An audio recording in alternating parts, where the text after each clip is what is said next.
Hello guys, this is your friend Dark Verse. We are back with a new fanfic. Which is what if Naruto's forbidden lust awakened a dark redemption with Anko, Kurotsuchi and Mabui. Harem Part 1.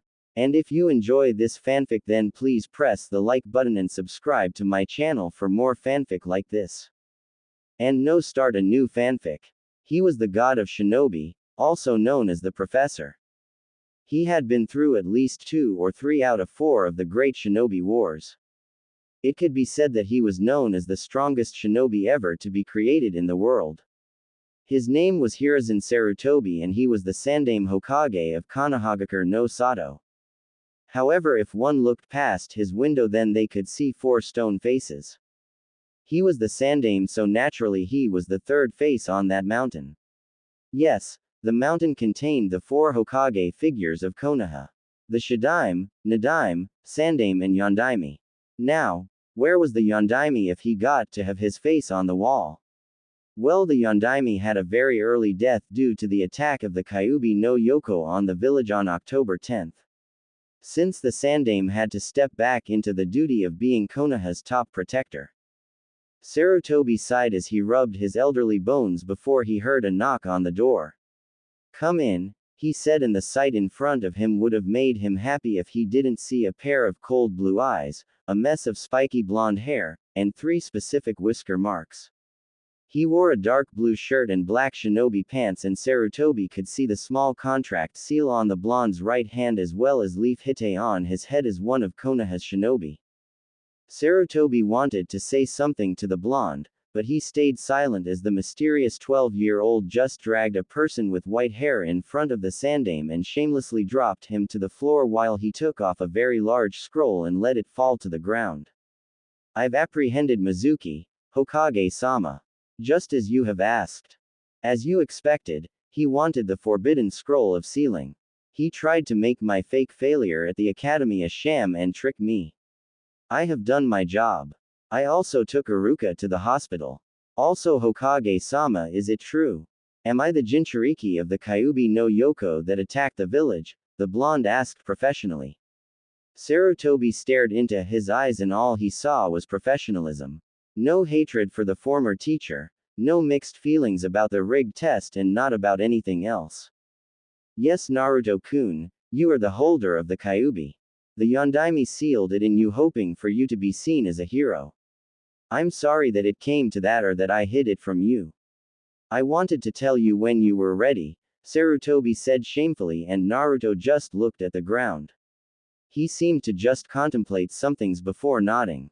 "I see. Well, will that be all?" he asked, surprising the Hokage as he turned his head towards the beaten-up Mizuki.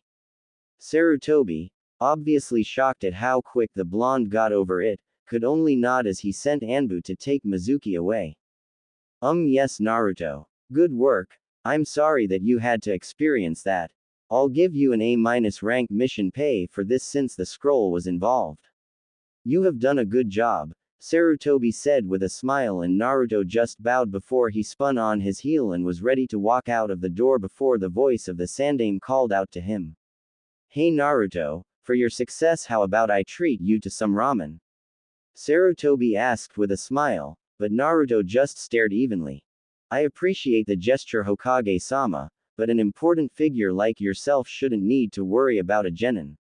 I might eat at Ichiraku from time to time, but that's to have a somewhat pleasant conversation with Tsuki-san and Ayame-san. Nothing more. Thank you for your time," Naruto said, and Sarutobi sighed at the decline before another matter rather important came into his mind. "Well then, have you at least gotten a partner? It's recommended that everyone have one. Most of the Jonin and Chunin have them.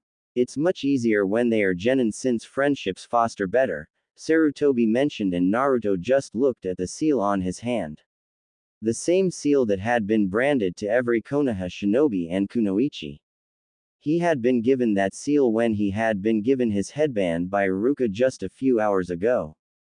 Naruto tore his gaze away from his seal before he just opened the door. "No offense, Hokage-sama, but I don't think I'll get much success out of that. You know what my rigged grades are and you know how people treat me. Besides, Who would want to be the partner to the demon brat? I have no use of fools who can't see past their hatred or form their own opinions. Good day to you, Naruto said as he bowed once more and softly closed the door. Hiruzen had to hold his head down at that as he knew it was a mistake to inform the village of Naruto being the carrier of the Kyuubi. The Yondaime had sealed it into him to protect the village. He had wanted people to see him as a hero, but it seemed that Naruto got the short end of the stick.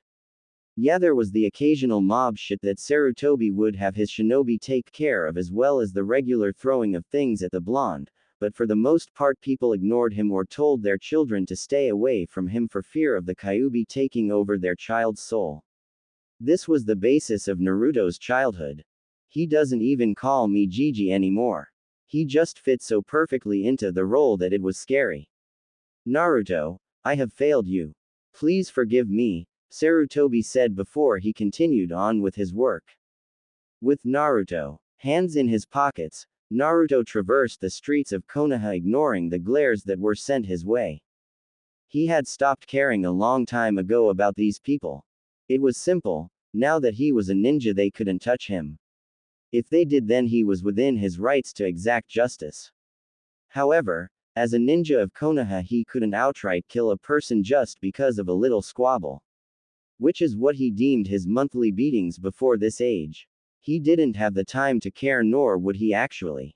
So long as they didn't bother him then he wouldn't waste his time with them. He would only speak if spoken to. Nothing more, nothing less. He could hear the whispers of the people talking about the Sandaime going senile in letting him live or even breathe, but that was all they could do. Actually, Naruto had decided to drown it all out in favor of doing something that a lot of the teachers didn't want him to do, read. He liked to read, well it was at least enjoyable for him. He could get lost in another world, the world of training.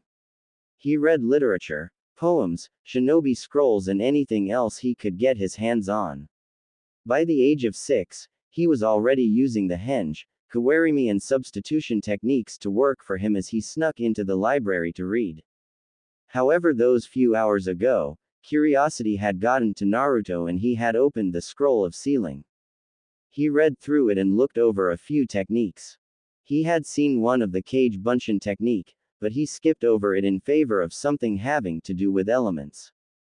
In the end, he had learned at least something Bunshin related. He had learned to make fire Bunshin, water Bunshin, wind Bunshin and exploding Bunshin. It seemed they had all the aspects of the Kage Bunshin, in terms of learning as well as fighting, but they were more likely to injure an opponent upon dispelling. That's what Naruto wanted, to take advantage of every possible attack that he could. He had soaked up that knowledge, but that was all he could learn in the time that he had. He had seen things on Fuinjutsu and that sparked his interest, which could say much, but right now, he was content with just reading a book about poetry to at least give him some peace from the civilian populace as he disappeared from their view. Naruto's house was actually very far from the village itself. He had made his house in the Forest of Death, for only one reason. No civilian was allowed to go inside and while technically he couldn't either, he still had more clearance than they did. His apartment had once been burned and it wasn't saved. So seeing the issue Naruto had proposed to his Hokage that he resurrect his living space in a place of solitude away from the irrational people. Sarutobi had agreed so Naruto built it in the Forest of Death. It went against Sarutobi's wishes, but with a little push from Naruto he had allowed it. Naruto climbed over the gates and disappeared into the forest. He ran through training ground number 44 as he heard the sounds of animals. He knew how dangerous the place was, but he also knew just how much of a lifesaver it was. To others it was the worst place to be, for him it was the best place to be. No one could waste their pathetic lives trying to take him out in there. Even Jonin were cautious of entering just to tell him that the Hokage needed something. It was as close to peace as he would get, but it wouldn't be that way tomorrow. Naruto saw his medium-sized house close to the lake and he noticed the lights were on. Yeah, he left the lights on just before leaving as he had forgotten to turn them off. Mentally sighing, Naruto just fished for his keys in his pocket and clicked the lock. He then opened the door and walked inside. Immediately he felt three things at his feet and gave a rare smile as he knelt down to three small foxes. One with crimson fur, another with white fur, and the last one with black fur. He scratched their ears and took off his dark blue shirt and mesh armor. Sorry I'm late, Rinko, Tuka, Fu. I had some things to do. You're all hungry, aren't you? Naruto asked, and the three kits yipped as they ran around his legs while he chuckled. He walked into the kitchen and took out their bowls and placed them on the ground. He poured some milk for them and watched the three eagerly eat their food while Naruto watched. He furled his hair with his hands and managed to relax. He had found Rinko when he was 4. She was by a trash bin trying to find something to eat when he had taken her. She was really feisty and really cautious of him, but about a month she all but accepted the blonde as her friend. Tuka was another female that he had found when he was 6. He had been training his kunai when he noticed 3 large snakes going after her. He had cut them down and he took Tuka home as well. He introduced Tuka to Rinko and the 2 females quickly hit it off as friends. They would snuggle together in their sleep while Naruto would train. Fu was the only male of the 3 and Naruto found him when he was about 10. It had been on his way from the academy when he noticed some kids picking on Fu, claiming him to be the Kyuubi's descendant and sought to end his life. Naruto really didn't want to get involved with that one as he knew that that would just give people more of a reason to hate him, but he'd be damned if he's allow someone innocent to go through the same thing. So he shielded Fu and proceeded to punch, kick and knock the guys a new one while he picked up Fu and took him home as well. He had bandaged Fu and took care of him. Rinko and Tuka also sought to take care of Fu as well. Naturally, that fight had gotten Naruto the unwanted hatred of the people, but he didn't care. By that time, they couldn't do much. Since then, Rinko, Tuka, and Fu had been by his side. When he would train, they would play or train with him. When he took a bath, they took a bath. When he slept, they slept. When he ate, they ate as well. They just loved to be with him. It seems that Hokage-sama really wants me to find a partner or partners. Well, I guess he has his reasons anyway, Naruto said to himself, getting Rinko, Tuka and Fu to look at him. That's right, all shinobi had partners. Something from the seals on their hands would trigger to potential partners that they would be interested in. This has been since the founding of Konohagakure as well as one of its strengths. The seals acted as a booster of sorts for partners. Once it is confirmed, then they are made more powerful or something like that. However, they are connected forever once sealed. It works for woman to woman, man to man, or man to woman, which is the most obvious choice. The thought of the others made Naruto sort of shudder. However, as the seal and history of the seal shows, it only seemed to have one limit. Partners couldn't fall in love. Something about that was just odd, but Naruto didn't care. It seemed to be a limit that most shinobi and kunoichi ignored and just came together. The clan were the most famous in these seals, but Naruto didn't care.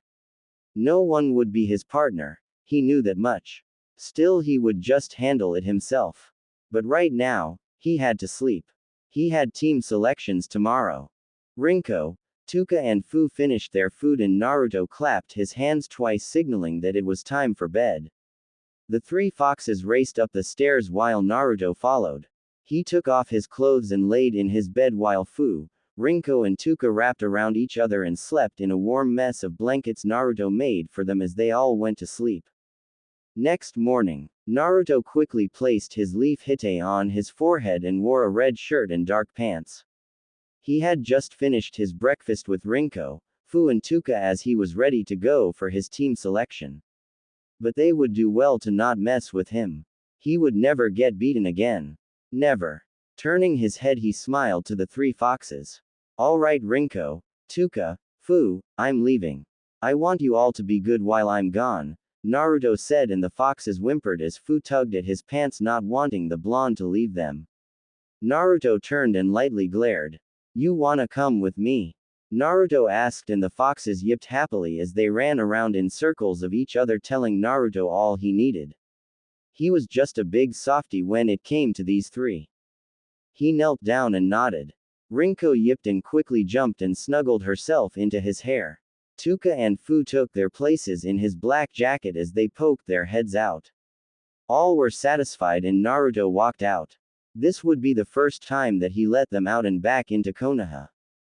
Konoha had better behave themselves. He wouldn't stand for their shit. Not when it came to these three. The blonde and his foxes hit the streets and made their way towards the academy. He was glad that it wasn't far from his house, as the academy was just a short rooftop run away from the forest of death. Naruto had decided, for their safety, not to take the streets that time, so people would just ignore him and not try, in their futile attempts, to hurt him or his kits.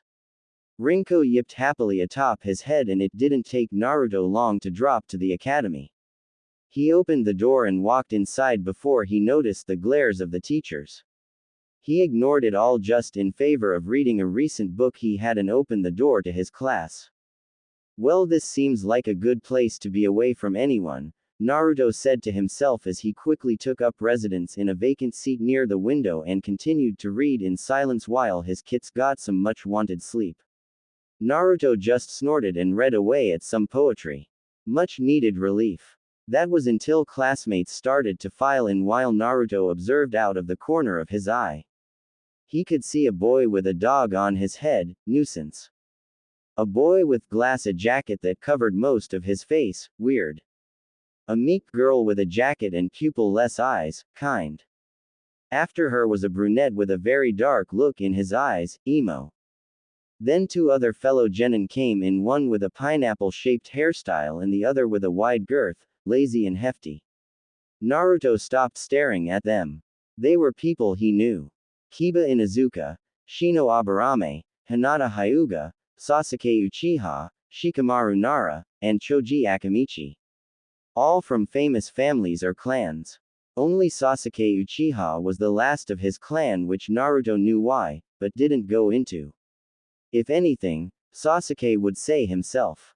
He could see Kiba trying to talk to Hinata about how cool he and Akamaru were, but Hinata just ignored him in favor of trying to look around the room until her eyes settled on Naruto's form. The blonde shook his head and sighed. This same shit again. Great. As if I don't get that enough, Naruto thought, but he focused solely on reading as classmates filed in. Seeing that he was ignored, Kiba growled and followed Hinata's vision before they rested on a mop of blonde hair. Kiba widened his eyes and walked over to Naruto before his hand slammed in the table in front of him. What do you think you're doing here, Dobi? This is only for people who passed this class, Kiba said, but Naruto ignored him. However, his outburst had woken Rinko, Tuka and Fu as they glared at the dog man in front of them. Naruto just lowered his book while he felt others staring at him. He lowered the book just enough to allow Kiba to see his leaf hite before he pulled it back up. Conversations with boasters went nowhere. I'm not blind, idiot. I'm asking why you're here. Also, stop fake reading. We all know you're too dumb to even know how to hold a book, Kiba said as he threw Naruto's book to the floor near the chalkboard. It was then that Naruto just narrowed his eyes while Rinko growled at Kiba. Akamaru popped growled at Rinko, but Naruto felt Tuka leave his jacket as she ran down the stairs. The kids eyes the foxes surrounding Naruto, and Tuka picked up the book into her mouth and carried it back to Naruto, who took it and rubbed Toka's head. Good girl, Tuka. Someone just earned a treat later, Naruto said, and Tuka yipped happily before she withdrew back into Naruto's jacket. Also, Inuzuka-san, I would ask that you not touch my stuff. If you request something of me to know, then I ask that you ask politely. I will tell you what you want or not depending in its importance. Now then, I have graduated as Iruka saw fit to let me pass. Does that satisfy you? Naruto asked, and Kiba just growled as he glared daggers at Naruto before the blonde got up from his seat. He walked down the stairs and took the next seat to the window while opening his book as he continued to scratch Rinko's ears while the crimson fox purred. The class startled to settle down as some talked about Naruto's mood, but ignored the blonde while Sasuke took a seat next to him. He only took that seat simply because Naruto was like a repellent for fangirls. They just wouldn't leave the Uchiha heir alone and it pissed him off to no end. However, he was happy for one thing. Naruto never said anything to him. They both just tolerated the other's presence. Neither said anything or tried to engage in conversation. For Sasuke, this was the only friendship that he honestly enjoyed. After about half an hour, Iruka came through the door in some bandages while seeing a smile from all the students. His happy grin even brightened when he saw Naruto on time, but his grin lessened as he saw Naruto not caring if the man either there or not there. He was just focused on his book of literature.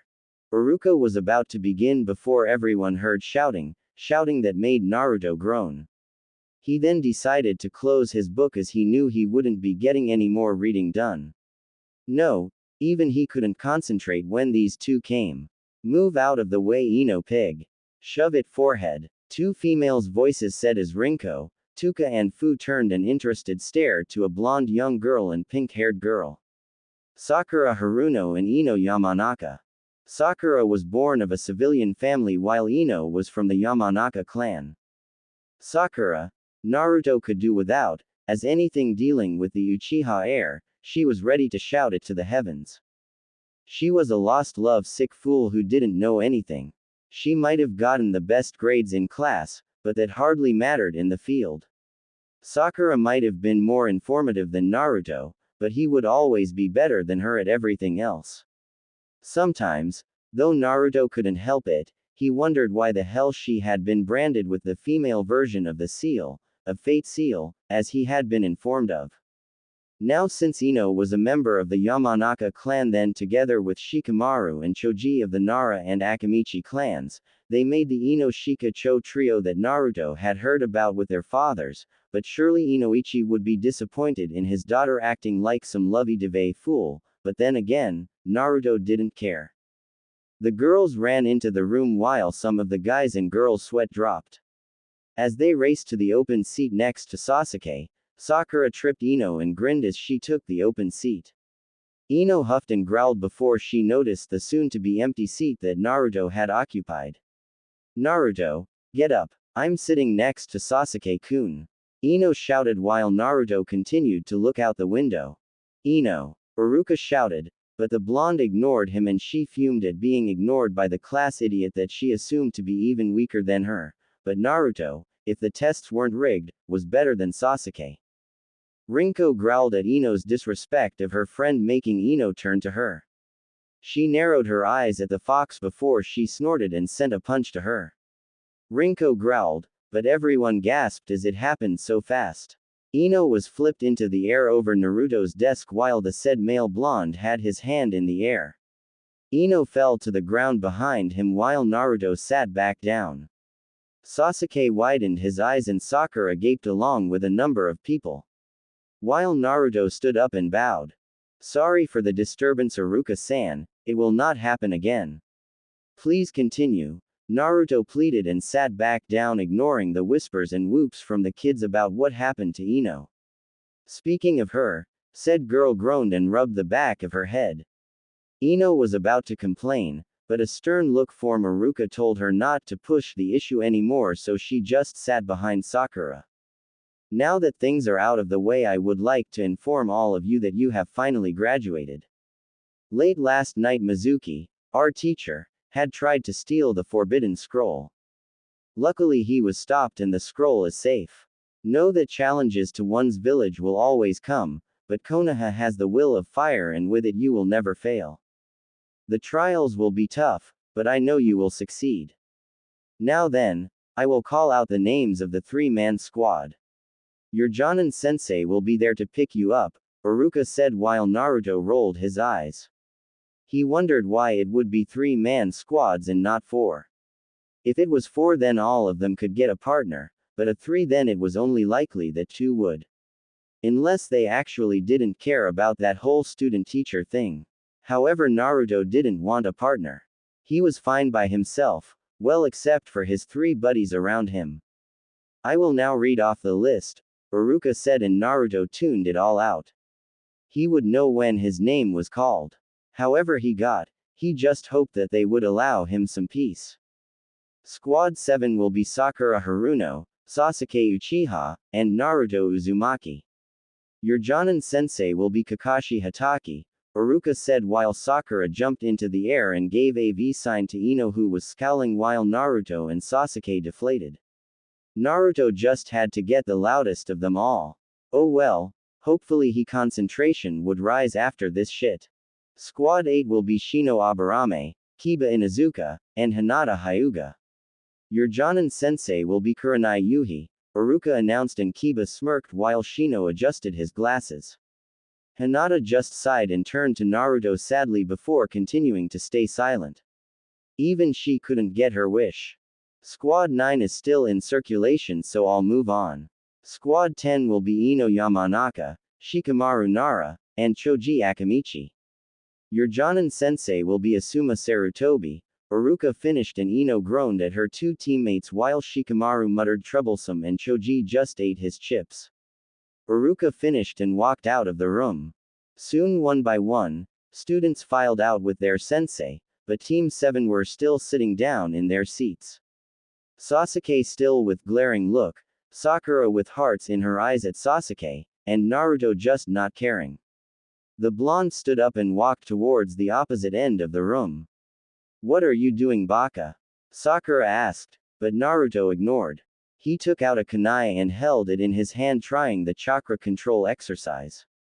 Rinko, Tuka, and Fu took this time to observe the room while Naruto spoke. You three can roam around if you want, but you must stay in this room where I can sense you, alright? Naruto asked, and the three kits nodded with their individual yips, and Sakura along with Sasuke watched the scene of the three foxes walking around the room.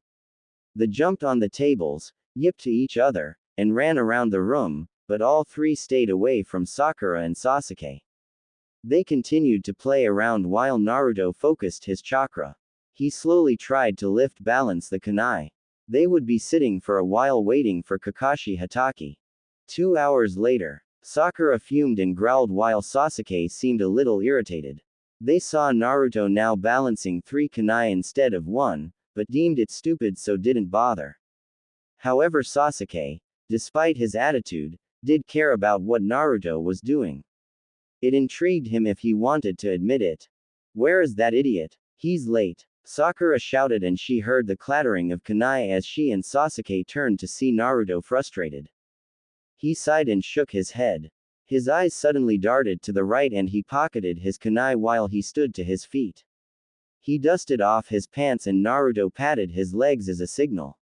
Immediately Rinko, Tuka, and Fu stopped their roaming and ran back to Naruto. They took their places from the last time and Naruto leaned against the desks while the door opened.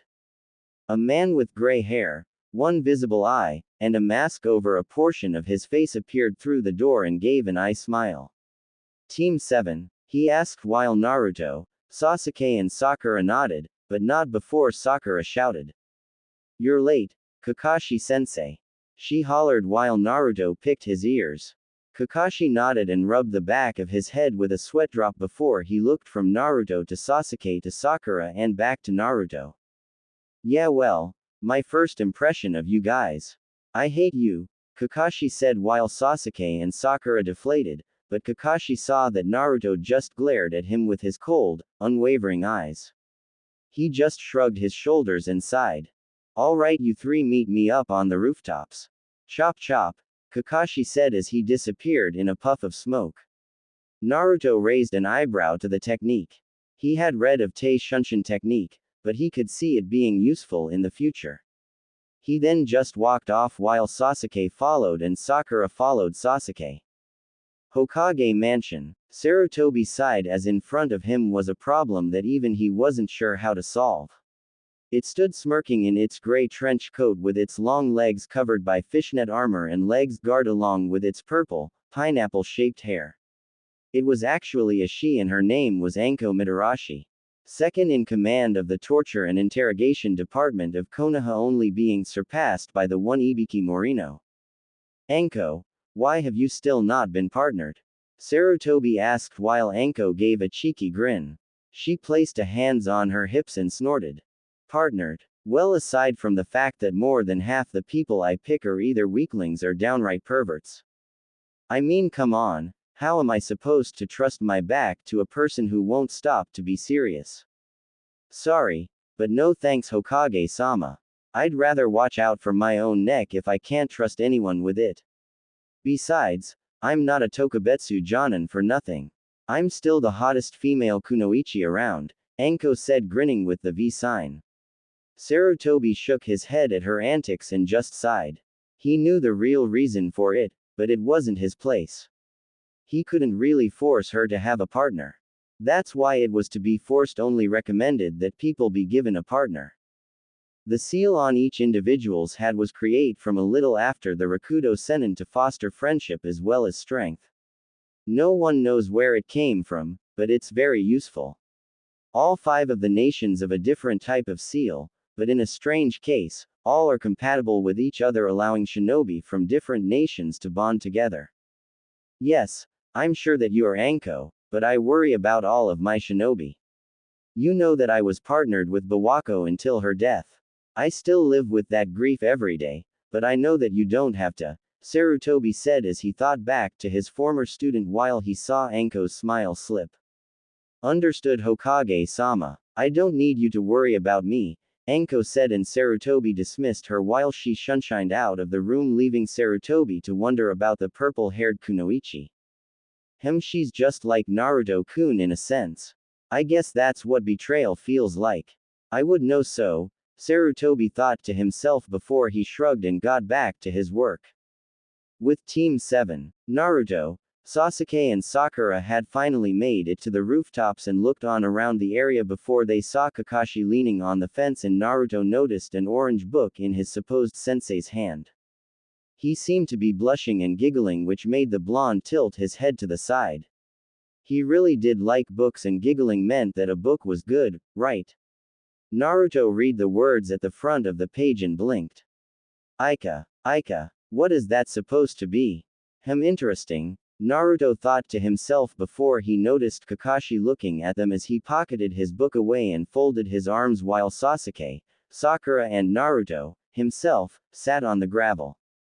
Alright then, you're my genin team. Now then, why don't we start with some introductions of yourselves, Kakashi said before Sakura raised her hand like she was in class and Kakashi pointed to her. Sensei, what do you mean by introductions?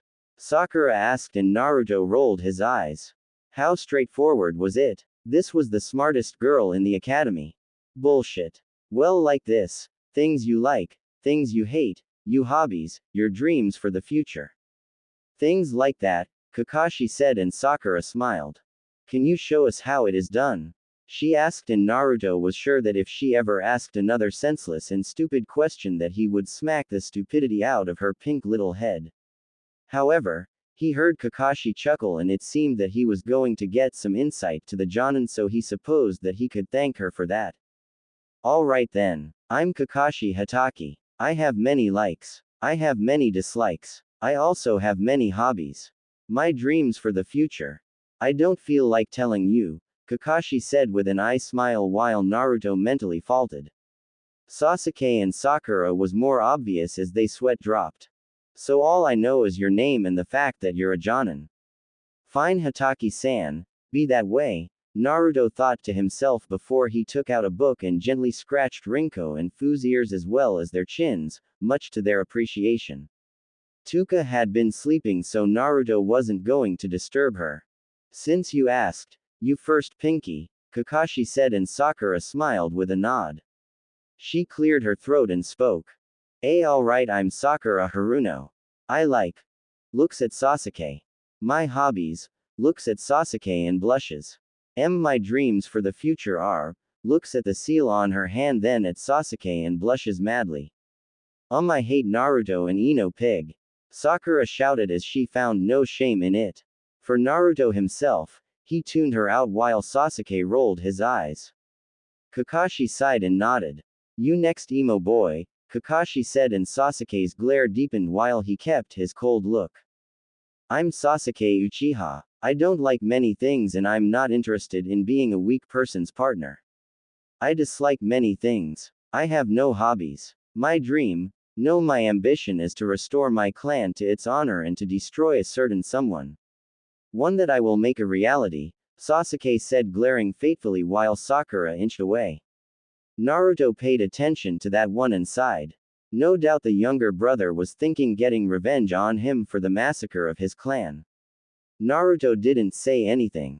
Alright, you next, Whiskers. Quote. Naruto kept his face buried in his book as he continued to read and massage his kits in their ears or chins as they purred in his lap. He pretended to be engrossed in his book that was reading and his kits with their massage to listen to the Jonin. Hey Whiskers, you gonna tell us about yourself? Kakashi asked with an eye smile. Quote. Sakura fumed at Naruto's disrespect of their Jonin sensei while Sasuke didn't really care.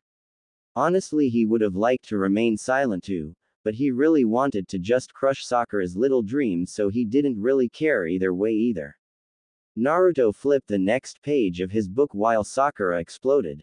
Naruto baka answer Kakashi-sensei right now. You're going to get us in trouble. Sakura hollered, getting Rinko and Fu to growl at her, but the massage calmed them down. Naruto dropped his book and glanced towards Sakura's direction, feigning ignorance. Sorry Haruno-san, did you say something? Naruto asked and Sakura balled her fists while Sasuke snickered. Kakashi nearly faltered before he coughed, getting Naruto's attention with a cough.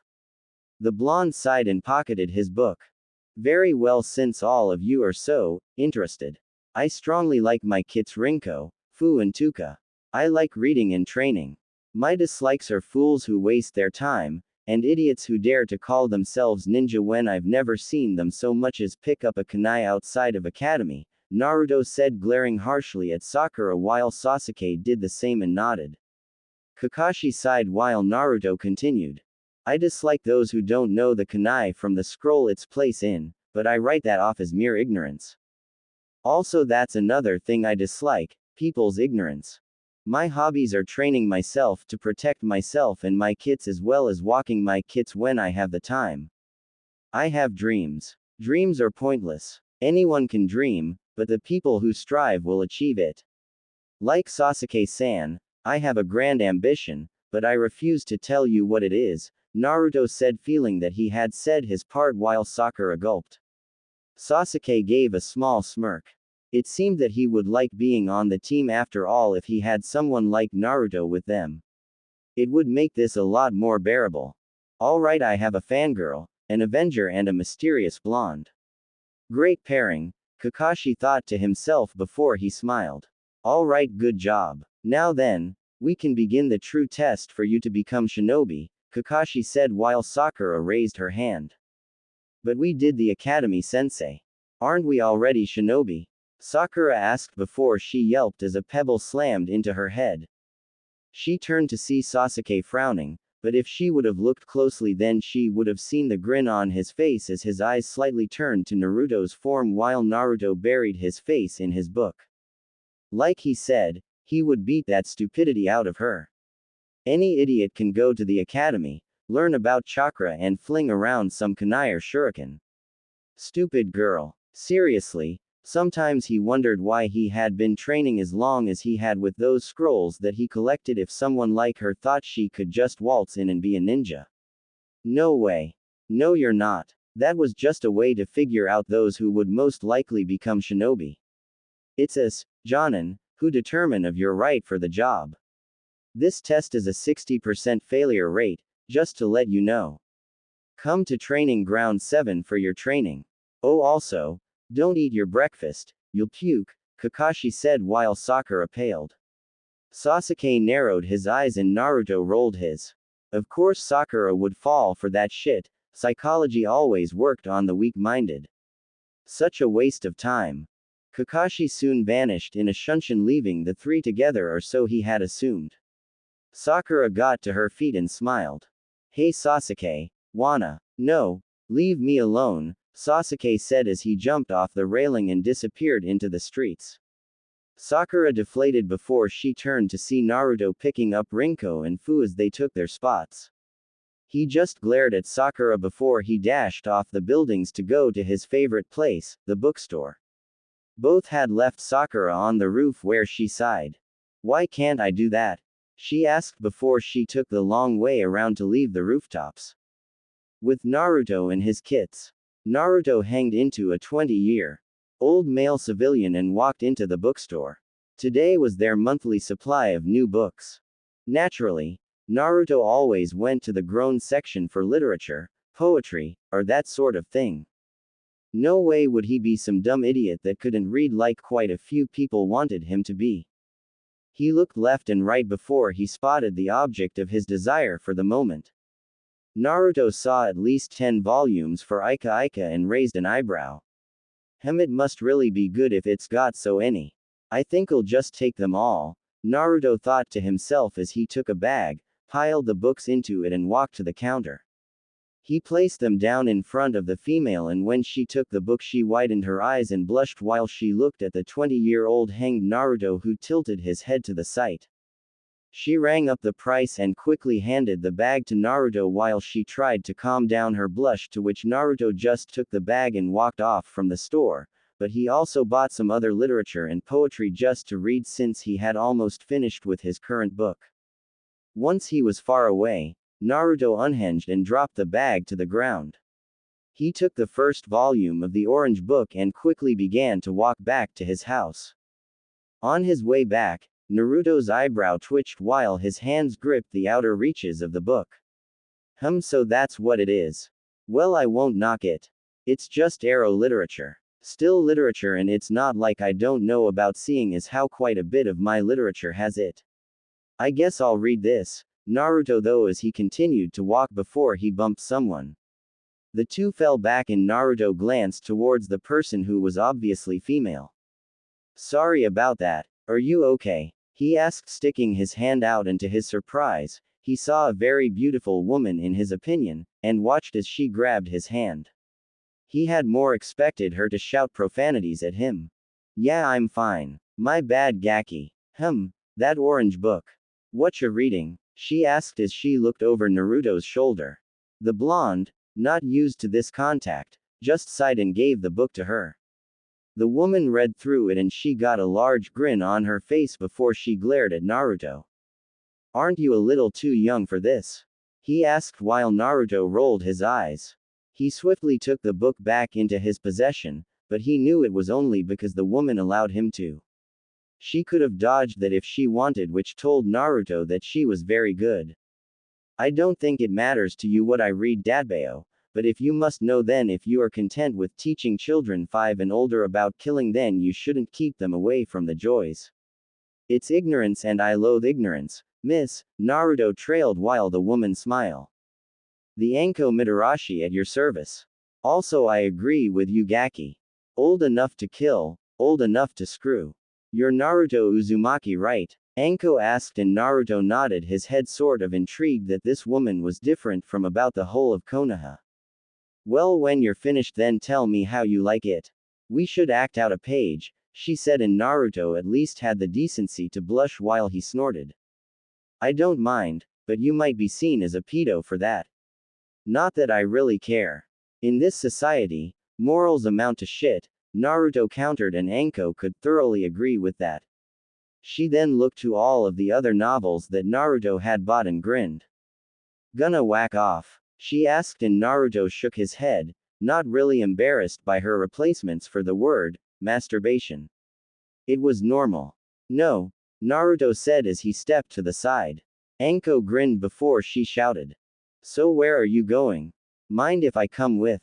Anko asked, and Naruto rolled his eyes. He then grinned for some reason and shrugged. So long as you don't mind going to the forest of death, he said, and Anko stared at him blankly. She then smirked and sped to him while she wrapped an arm around his neck. I knew I was going to like you, Gaki. So you live in the forest of death, huh? Well, that's my favorite place, Anko said while Naruto rolled his eyes again. He had just met an interesting individual. Not that I don't enjoy the female contact, but I think you might want to lessen your hold. You might be suffocating my kits, Naruto said, and Anko backed away before she finally noticed Rinko glaring at her from atop Naruto's head while Tuka and Fu popped out and yipped. Anko smiled at the pet foxes Naruto had and nodded. Right. Sorry about that. Anyway, what are we waiting for? Let's go. Anko shouted, drawing attention while Naruto shook his head. Both made their way to training ground number 44 while Anko looked off Naruto's shoulder at the book he was reading while snickering at certain points of the story. From behind his crystal ball, Sarutobi smirked and cancelled the "just you" to stop his spying and leaned back into his chair. Well, things have certainly gotten interesting. I would like to see how this will turn out, he said before he went back to his number one enemy, paperwork. Naruto came up to his house with a very interested Anko right behind him. Much to the blonde's interest, the new woman that he had had his collision with was coming home with him. He certainly had no qualms over such a thing as he never cared. Almost anyone would be allowed to come to his house if they had asked, but with most of Konoha being all the more ignorant then, that number never amounted to much at all. Honestly, the only people that Naruto could assume would come over would be the Sandaime or the people that he summoned. Nobody else would bother with the demon brat. Speaking of that, since learning of his Jinchuriki status, Naruto had found that he still felt no hatred towards the Kyuubi. He very well couldn't say that he liked this arrangement, but he dealt with it. He could do either two things: he could shout, complain, and holler about how unfair it was for him to be subjected to a fate, or he could accept it, not bitch about it, and be happy that he actually had more devastating chakra than a good percentage of Konoha's Junin. He just felt neutral towards the fox. Sorry if it's messy. I wasn't expecting company. Not that I ever really get it, Naruto said, with the last part being to himself, but Anko heard him and she sighed. Yeah, she knew of his problem, and the cold attitude around him sort of reminded her of hardened Junin who figured out the truth to the world, but never did anything about it. They just accepted it and dealt with it. What could he have seen? It reminded her of the look she got from lots of people when her former sensei, Orochimaru, betrayed the village. Since then, she's had to deal with the shit of being the bastard's teacher. Nah, that's fine, Gaki. Truthfully, my house isn't much better, Anko chimed in while Naruto snorted. He opened the door and walked through while Anko came through. Immediately she noticed that the inside of the house was very nice and clean. The living room couch, table, and other furniture was neatly placed along with a bookshelf, television, and little toys on the floor. Anko wondered what the toys were for, and she got her answer as she saw Rinko, Tuka and Fu climb out of Naruto's jacket and drop to the ground. They each yipped to each other and ran to their little toys on the ground. Oh, so that's for his pets. Well, not bad, Anko thought to herself. Make yourself comfortable, I guess, Naruto said as he walked up the stairs. Anko nodded, though she was sure he didn't see it as she sat on the couch. She took in the room and she noticed that the living room was connected to the kitchen where the refrigerator, stove, and other appliances were. If she was truthful, then she would have expected this house to be very dirty. It really changed her perspective. Where did he get the money for this house? As far as I know, if people hate him this much, then how did he afford it? He couldn't have built it himself. Maybe I should ask him, Anko thought to herself before she noticed Tuka looking at her. She looked back at the white-haired fox and smiled. Tuka just looked before she gave a happy yip and ran off. Anko snickered at the action. While she waited for her blonde host to come down, Anko noticed a single scroll on the table of the living room. It had a small kanji on it, but she wasn't sure for what. It had the kanji for pay on it. Tilting her head to the side, Anko reached out for the scroll and unfurled it. Immediately she saw a large chunk of steel hit the table. What the hell? Anko said to herself. She picked up a piece and gazed at the metal before she heard a voice. Touching people's things without permission isn't nice, Anko-san. Anko jumped and turned to see Naruto in a sleeveless t-shirt and blue shorts. Oh, my bad, Naruto. Didn't mean to. Just curious, I guess. What is this? Anko asked and Naruto turned to it. He sighed before he shrugged his shoulders. He took the medal from her and sealed it back into the scroll of paper. A little business that I have going on. It's not your concern at the moment, Naruto said and Anko just shrugged seeing that he had a point. She watched as Naruto took out his books that he had bought from the store and placed them in a shelf. So then mind telling me, where you got your pets? Anko asked trying to strike up a conversation while Naruto turned to her, then he looked at his kits. They were still playing like normal and he snorted. I just picked them up. It's no big deal. However, they are mine. Like me, they know struggle. Still I will never allow anyone to bring harm to them. You could say, they are outcasts like me, Naruto said and Anko seemed sort of surprised before she saw Naruto enter the kitchen. He took out a teapot and placed it over the stove while he waited. Yo Gaki, that thing you said earlier. That you don't tolerate people's ignorance. What was that? Anko asked and Naruto continued to watch the teapot as steam came from the top. Ignorance, being uninformed of the world around you or not trying to be informed of it. Not coming to one's own general facts. I find that bullshit. As I said, I don't tolerate ignorance. You could say that I don't tolerate the people who spread their ignorance to others. In this world, ignorance get you killed. I refuse to be ignorant. It's been that way since my birthday 7 years ago.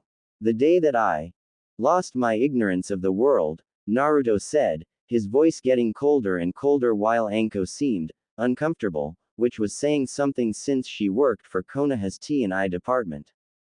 Being there, then the word uncomfortable is the norm for you. But this just wasn't the case. Well, what about people who are informed? People who do stupid shit even if they are informed. Or even if they apologize. Anko added and Naruto took the time to think that over. Which, for Anko, wasn't very long. Then you aren't ignorant. They are just fools. I despise fools more than people's ignorance. Fools, people who know, but still go for the same shit. I could never tolerate it. Why do you think I read? It's so I'm informed. I don't know everything, but I'll be damned if I go into battle for this village knowing nothing. I'd rather know something than nothing at all, Naruto continued and Anko just nodded while the pot whistled. Naruto took the pot off the stove and poured the hot water into a cup while adding spices to it making tea. He came out and handed one to Anko, who graciously took it. You have a very messed up way of thinking Gaki, Anko said taking a sip from her cup while Naruto looked at his own. He then turned his head to the seal on his hand and snorted. Maybe it is, but it's kept me alive and going this far. It's also why I doubt anyone would be my partner other than my predicament, Naruto said while Anko noticed him looking at the seal. If it makes you feel any better, then I don't have a partner either. Why would I need a partner? Don't they know who I am? I'm the great and Anko Mitarashi. Isn't that right? Anko asked and Naruto rolled his eyes. Whatever you say, Anko-san. So how long are you staying? I have work to do, Naruto said and Anko grinned. Oh, I'm sorry. Never mind, I'll go. I just had heard that you were on Kakashi's team. Yep. I know everything from Nai-chan. Just thought you'd like to know something about him, Anko said snickering as she saw Naruto's eyebrow twitch. And why would you help me? What's in it for you? Naruto asked and Anko would have been insulted for that insinuation if it wasn't for her really did wanting to know something. Well, tell me what that medal is for. I'll leave it at that, Anko said with her grin while Naruto sighed. He had to admit that even he didn't know much of Konoha's Junin, the few he knew were the ones that had appeared to the class. If tomorrow was going to be any indication, then he wouldn't mind the help. It was foolish to not ask someone for help. Very well, I agree to your terms, Naruto said and Anko nodded. Great. Now then, Kakashi, he's one of Konoha's top Junin along with yours truly He doesn't have a partner. Why no one knows, but it's said that he's still strong regardless. I can't tell you everything, but I will say this. You'll need teamwork to beat him. No wait, You'll need teamwork to try and survive. He's got a main Raiden affinity, but he's adverse in Kaden, Sweden, and Doden affinities. There. How is that? Anko asked pleasantly while she saw Naruto thinking. I'm guessing that's not everything. Something about him adds more, but I can't tell. Still that it helpful and it's rude not to return the favor. Naruto nodded to himself and turned to Anko. Right. Thank you for that, Anko-san, Naruto said before he noticed the gleam in Anko's eyes. He narrowed his eyes and groaned. Very well. It's fair. What you saw in the scroll was in fact steel. I ask that you not tell anyone this as it won't do me any justice. I'd rather not tell you much, but I can tell you. That steel is the reason that I have this house. It's also why I'm able to purchase my books. Call it business. Naruto finished and Anko groaned.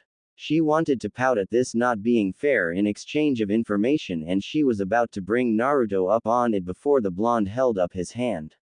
That is all I'm offering. Any more and I put myself in danger. Sorry, but you're still a mystery to me, Anko-san. Thank you for the information, Naruto said with a bow while Anko sighed. So that was as far as she could get, huh? Oh well. Alright then, but be warned, Gaki. I'm going to uncover your secrets. Got it? Anko asked, and Naruto's response was a scoff before he watched her get up and leave via the door. Thanks for the tea. We gotta do this again, she said with a wink before she closed the door. No we don't, Naruto said to himself before he leaned back onto his couch and closed his eyes. He really didn't feel like working right now, but he had to. He also had to plan. Now that he knew this, then he could be ready. Council room. Hokage-sama, how could you put my precious daughter with that monster? A woman with blonde hair shouted as she slammed the table in front of her. Konoha's council was made up of two factions for the Hokage. The Civilian Council and the Shinobi Council. The Civilian Council dealt with all matters concerning the marketing, shops, trades, and commerce of Konoha, while the Shinobi Council took action to advise the Hokage over military affairs like treaties, wars, new coming shinobi, things like that.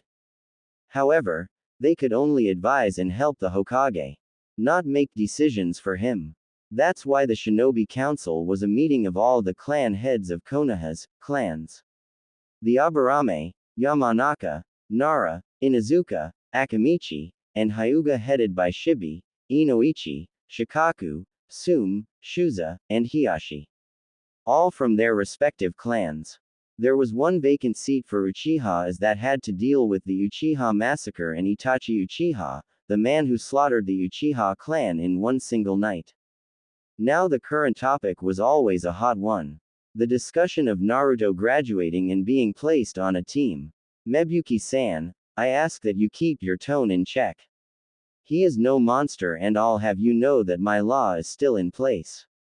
Understood. The aged Hokage asked while Mabui Haruno shrunk underneath his gaze. Right next to Sarutobi were his former teammates Homura and Koharu. Next to Koharu was another of Sarutobi's old teammates, the Warhawk Danzo Shimura. Still, Hokage-sama, how could you allow that boy to pass graduation? He stole the forbidden scroll. A civilian shouted while Sarutobi just looked on tiredly. No, Naruto-kun returned the scroll after apprehending Mizuki. You should all be aware of that. I believe that the exceptions of Naruto-kun's talent have earned him as such. Hiruzen spoke while some of the council gawked. Talent? Hokage-sama, if I may be so bold. Naruto-san was the dead last in the academy. The fact that he passed was sheer luck if I had to guess, Inoichi said while some of the council members looked at him. I much concur with Inoichi-san. Not just to pass him, but to place him with Sasuke Uchiha. No doubt he won't be as strong if that boy is there, Homura spoke. Sarutobi groaned to himself as he wanted anyone to intervene. That is not truth, Homura-san, came an unexpected hearing from Danzo. His old, but commanding voice brought everyone's, especially Sarutobi's, attention to him. Oh, and why would you defend the boy, Shimura-san? Koharu asked, rather intrigued at this. Danzo just snorted while his cane could be heard hitting the floor. You fail to realize that I know more about potential than all of you. If you must remember, then experience is everything. If I had to say, if not for some misguided circumstances, then the boy surpasses, if not equals, the Uchiha. It's something you should look out for, Danzo said while some civilians murmured obscenities about such a thing not being possible. Sume, Shuza, and Shibi could agree with that. They knew about Naruto and cared not for what he held. Those like Shikaku and Inoichi were neutral. Hiyashi was the only person who seemed to despise the boy. No one knew why though. Well, it's not like anyone is going to become that boy's partner. I think the person who does so is going to be driven insane from his power. It wouldn't do anyone justice, would it? A civilian asked while some of the shinobi side narrowed their eyes. They all had their partner seals active and they understood the purpose to partners.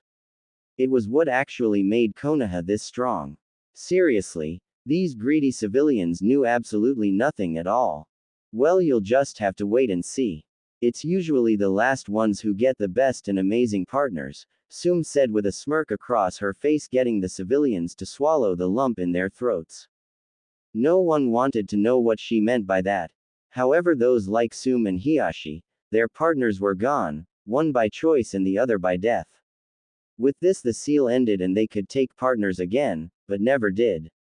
It seemed that an unsettling feeling stopped them from doing so. Neither could figure it out. In any case, I feel this could be good for not just Naruto-kun, but also Sasuke-kun as well. Now then, is there any other news? Sarutobi asked, and a civilian stood to his feet and coughed, getting everyone's attention. Yes, Hokage-sama. There is the newest news from Exodus Metals Company. Has just taken another small store out of the 6 that they own in the village. They have now signed on Ichiraku Ramen's Tuki-san and Ayame-san. They are the 6th of the 7 small family-owned business that have signed on with them. As you know, Exodus Metals has been very generous to us as they have supplies us with the strongest metals after our former supplier left us during the Kyuubi incident. They currently own 23% of the shares of Konoha as a whole. No more news, the civilian said while Sarutobi nodded. That's right. Konoha has another metal and weapons supplier. They had their own, but none of the business made anything like Exodus Metals. They had been their suppliers for a good 6 years and they were always on time and brought satisfactory results. Currently, Exodus Metals had 6 of the 7 businesses under them. They signed with Hot Leaf Springs, Dragon Rose Hotel, Higurashi Weapons, the Golden Sunset, which happened to be one of the most expensive restaurants in Konoha, Mooncrest Jewels, and newly Ichiraku Ramen. One more in Konoha would have had a full contact with Exodus Metals. There were rumors that Exodus was trying to overtake Gato Shipping, but it was just that. A rumor. I see. Well, that is fine. So long as they are aware that they are to still be handing us metals, then it will all work out for us. They are our best supplier after all. If that's it, then meeting adjourned, Sarutobi said, and people got up to leave, some still not happy with the way things were handled about with the demon brat, but they couldn't do anything about it.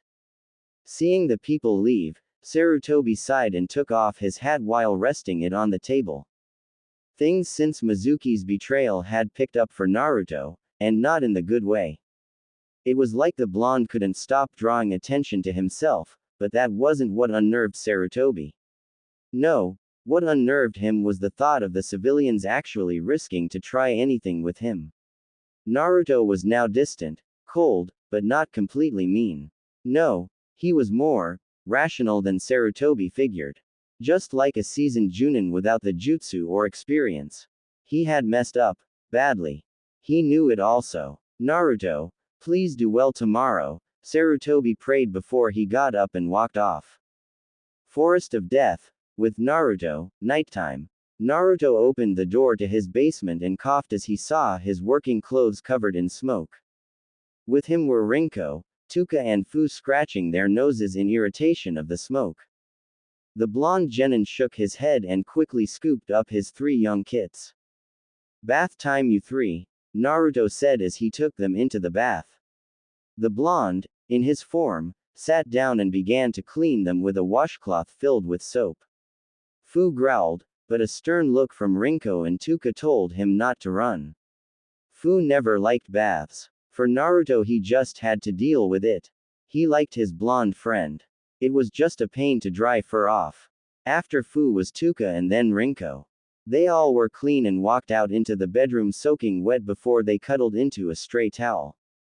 Meanwhile, Naruto cleaned his own body while the washcloth went down his form, showing the medium-sized muscles for a young man his age. His stomach was flat and free from the baby fat of his youth. His somewhat visible abs and his toned legs. His blonde hair dropped over his face, not showing his cold eyes that stared at the wall in front of him. Naruto's impassive frown turned into a grin while his eyes showed amusement. A very, very wrong kind of amusement. Be prepared, Hatake. My invention was tailor-made for your. However, I will need Sasuke-san's help. And even, Sai Haruno-san's help. Weak and foolish she might be, but if I'm going to stand any chance of completing this, then it will take quite a bit. Hatake's no fool, or he'd better not be. Or he see what I will do to him, Naruto thought to himself before he exited the shower, the grin never leaving his face. What laid in his basement was a very good creation. Still some kinks, but what didn't have kinks? Next morning, training ground 7. Sasuke groaned as he dragged his feet across the field. No breakfast, as per the teacher's instructions, and he was super irritated as he got little sleep last night trying to think of strategies against a Junin, one of the elite in Konoha. Sasuke knew that beating the guy by himself was little more than a pipe dream at best. The only one he would, could, rely on was Naruto. He would just hope that the blonde had some shit for them. Sakura trudged right behind Sasuke with her stomach groaning. She hadn't eaten anything either. She was dead tired. She had also been packing materials for the fight as well, but it pissed her off that she had to miss her breakfast. She wanted to lose weight, but not go entirely hungry. It was insane. However, just before leaving, Sakura's mother had told her to be wary of Naruto. Sakura wasn't sure why, simply because in her eyes, he was just an idiot that disrespected his superiors. However, she told her mother that she would be careful. Both trudged through the forest and sat down next to the fence. Sasuke-kun, please tell me that you had something to eat, Sakura pleaded while Sasuke just closed his eyes and snarled, telling Sakura that he had nothing to offer at all. He was just as hungry as her, if not more. Both waited for about 10 minutes before Sakura sighed, not even having the strength to get angry. Man, where is that idiot? He's late along with Sensei. I swear that he's going to be trouble for us. But hey, if he doesn't show up, then that means that Sasuke-kun and I will be on the same team when we pass. Sasuke-kun will be spending so much time for me, then he will see that I can be his true partner. Sakura got a devious grin across her face, and Sasuke was too tired to even try and deal with any of her shit today. So I take it you two haven't eaten? A voice asked while Sasuke and Sakura widened their eyes. Sasuke's head darted left and right along with Sakura before the Uchiha looked up. Sakura followed where his eyes were and both saw Naruto sitting on a tree branch with Ika Ika Volume 1 in his hands. Sasuke noticed it was the same book that Kakashi had around the few times he had seen the man yesterday. Now Naruto had the same book in his hands. Still, when did he arrive? How did Sasuke not sense him? Naruto baka, where the hell have you been? You're late. Sakura shouted, much to Sasuke and Naruto's irritation. The blonde picked his ears while Sasuke just shook his head. Don't be foolish, Haruno. I've been here for a good 30 minutes before you two. I was wondering how long it was going to take you find me, but you never did. How boring, Naruto said as he flipped a page of his new book. Sakura fumed while Sasuke snorted. Well, why aren't you all pissed off like us? Shouldn't you be irritated as well? Sakura asked, and Sasuke wanted to know as well while Naruto held his book down. Well, unlike you two, I actually ate, Naruto said, and Sakura widened her eyes while Sasuke raised an eyebrow. You idiot, you went against sensei's orders. You're going to get in trouble and you're going to drag us down with you. Sakura yelled and Naruto rolled his eyes. Wrong, ignorant woman. You're the ones who will be in trouble. We're doing a training camp against a Junin and you two think that not eating is going to give us any better a shot at him. Look at yourself, Haruno. You are tired, you're hungry and you're bitchy right now. Not what a shinobi should be. Sasuke, at least, knows to use this time to try and recover whatever sleep he lost, Naruto said while Sasuke snorted. He had closed his eyes for a few minutes before he heard the wind shift. He let out his hand and felt something enter. He opened his eyes to see a sandwich. He looked back up at Naruto questioningly. Don't mistake anything. I just need you to be full so I don't pick up your slack, Naruto said, and he tossed a rice ball towards Sakura. That goes for you, Haruno. When you're finished you'd better get as much sleep as you can get. You'll need it, Naruto replied before pulling his book up to cover his face. Sasuke wasted no time eating the generous gift given to him as he wanted to say that he didn't need a trivial thing. He and Naruto knew better that he wanted to devour the sandwich. So, Sasuke ate his food while Sakura ate hers humbly. Both then went to sleep while Naruto continued to watch over them as he unzipped his jacket. He opened it to see Rinko, Tuka and Fu sleeping soundly next to his stomach, and he just smiled as he zipped it back up while continuing to read. Hurry up, Hataki-san. The longer you wait, the longer I get to plan out scenarios to hit you with, Naruto thought to himself with a grin before he read his book a little further and his eyebrow twitched. Really, man, you're not going to do it outside. She's right there waiting for you to stick it to her. God, you ignorant male protagonist. So foolish, Naruto thought again as he continued to read. 2 hours later, the sun was shown in the sky while Sasuke and Sakura continued to sleep, both blissfully.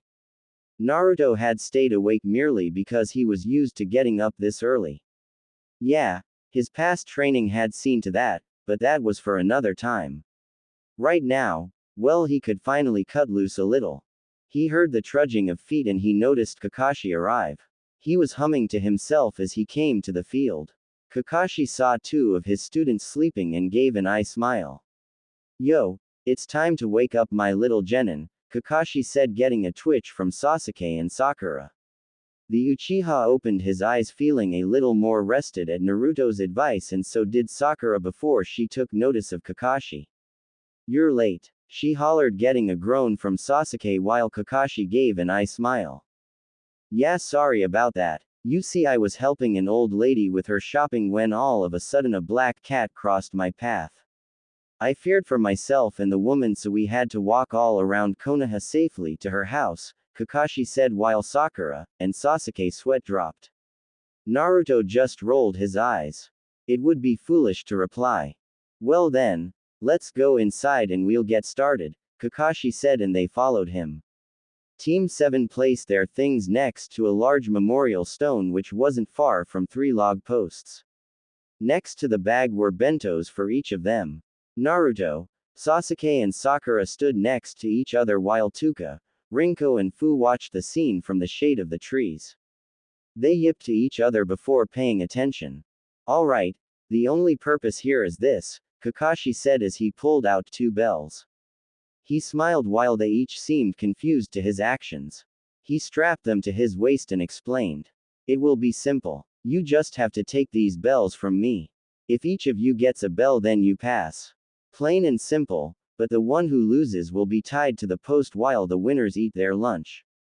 You have until noon, Kakashi said, making Sakura and Sasuke breath sighs of relief that they had eaten. What, sensei? There are 3 of us. Why are there only 2 bells? Sakura asked while Naruto and Sasuke narrowed their eyes. Both glanced to each other and nodded before paying attention. Very perceptive Sakura. That is right, there are only 2 bells. That means that one of you will be sent back to the academy, Kakashi said with the straightest smile before it turned deadly. Come at me with the intent to kill or you won't get these bells, Kakashi said, getting nods from Naruto and Sasuke. Sakura just seemed unsure, but also nodded because they did. Seeing all of this, Kakashi nodded and started to count down.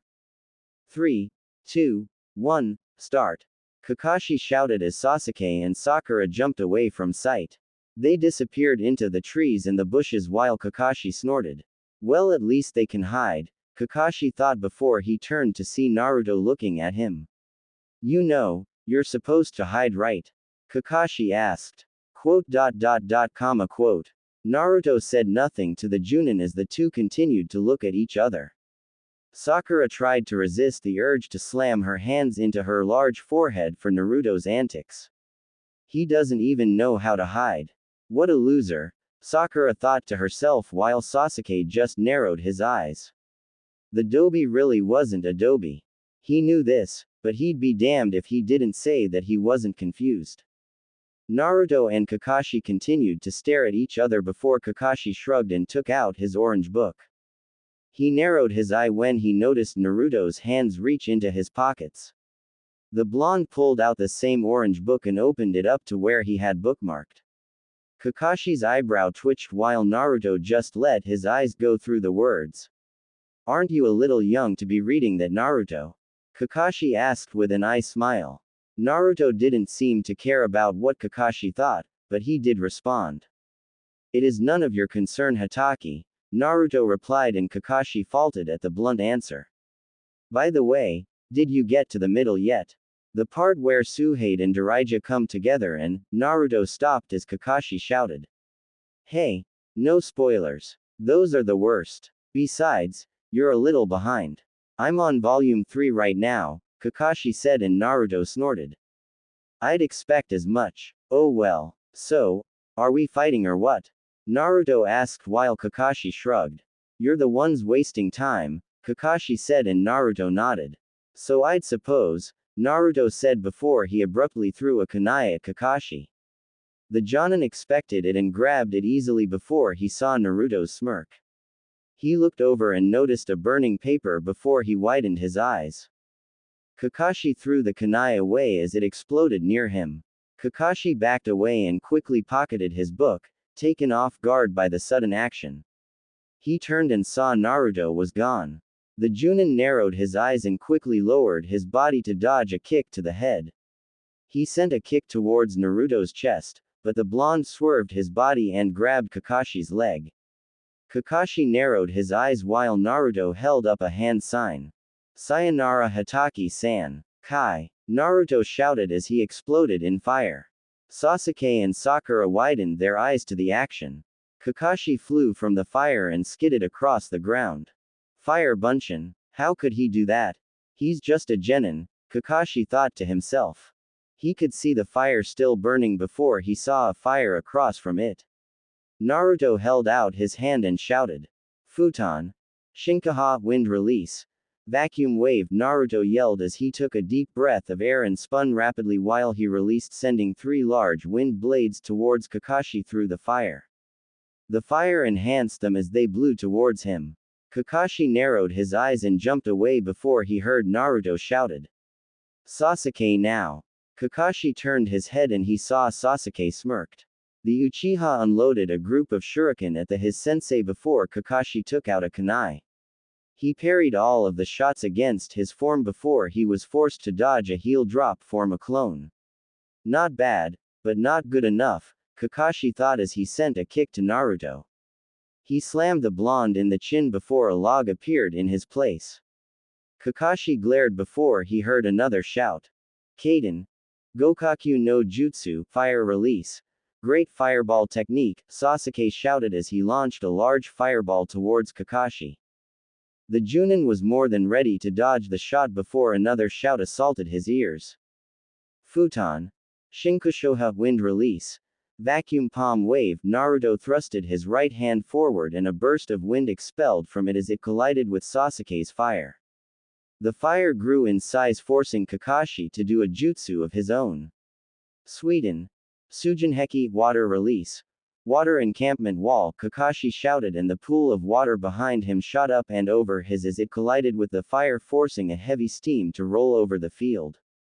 Naruto and Sasuke looked left and right for their target. You two are different than your other teammate, but different isn't always better, Kakashi's voice echoed through the steam. Sakura could only watch on before playing her part. That's right, her part to Naruto's plan. Flashback. 1 hour earlier. Naruto woke Sakura and Sasuke up, much to their irritation, and brought them over to a corner of the forest. Look here, you two. I'll make this brief. We stand no chance against Hatake by ourselves. I don't know his little training exercise, but we'll end up facing him somehow. Sasuke, I know you don't like it, but we'll have to team up, Naruto said to him before Sasuke scoffed. Please Dobi, I know I can handle him.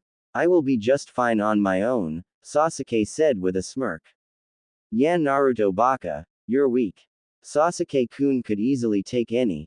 Sakura stopped as a punch came to her face. She couldn't react before it slammed her across the face, sending her to the ground, and the same came to Sasuke, who hit the ground. Shut up, both of you. I don't have the time to deal with a fangirl bitch nor your stuck-up pride Uchiha. Sasuke, you aren't a fool, much less ignorant, but you are prideful.